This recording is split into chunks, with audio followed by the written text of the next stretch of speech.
Imagine you're watching a tense drama.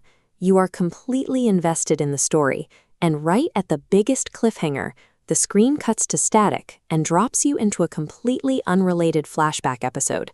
This is exactly what happens in the middle of the book of Genesis. The momentum of the story stops dead.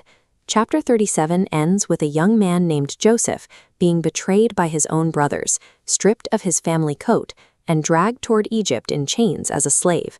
But instead of following Joseph into Egypt, the narrative leaves him behind to focus on his older brother, Judah. We leave the cliffhanger and enter a story about a family falling apart.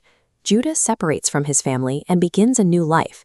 He marries a local woman and has 3 sons, but the 2 oldest grow up to be cruel and violent men. Both of those sons die young, leaving Judah's daughter-in-law, Tamar, a widow. In this culture, a woman without a husband or a son had no legal standing and no way to support herself. She was completely vulnerable. Judah promises that when his youngest son grows up, he will marry Tamar to secure her future. But as the years pass, Judah refuses to follow through, fearing he'll lose his last son too. Judah is walking away from his responsibility. By keeping his son away from Tamar, he is effectively discarding her and leaving her to survive on her own. To see why this mattered so much, we have to look at the ancient world's version of a safety net.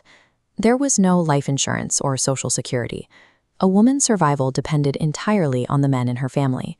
This diagram shows how the law stepped in when a husband died. A surviving brother was required to marry the widow and father a son in his name. This child would then inherit the family property, providing the mother with a home for life. Because Judah refuses to provide an heir, Tamar is cut off from the family inheritance. She is being erased from the lineage and left with nothing. Tamar realizes the system is failing her. She decides to take a massive risk to force Judah to provide the justice he owes her. Tamar takes off her widow's clothes, puts on a veil to hide her face, and waits by the side of the road where she knows Judah will be traveling. Judah doesn't recognize her and assumes she is a stranger. He offers to pay her to be with him, but Tamar demands a deposit, a guarantee that he will actually pay what he promised. She takes his staff and his seal, the heavy stone cylinder he uses to sign official documents. These were his most personal items, the ancient version of a government ID and a legal signature. Tamar now has the proof she needs. She holds evidence connecting Judah directly to her.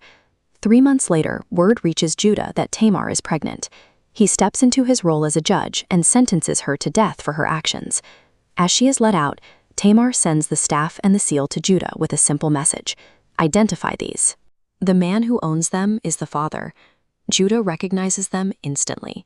His own belongings prove that he is the one responsible. He admits that Tamar was right to do what she did, and that he was the one who failed. In a family line defined by lying and hiding from mistakes, this is the first time someone publicly admits they were wrong. Tamar gives birth to twins, and one of those boys is named Perez.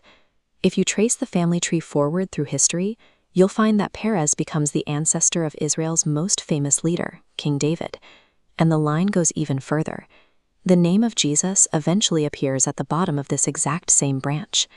We usually expect the ancestors of kings to have perfect reputations, but this story is messy, full of failures and scandals. This chapter shows God's plan is not stopped by human mistakes. Instead, the story uses these broken pieces to build a lineage of hope.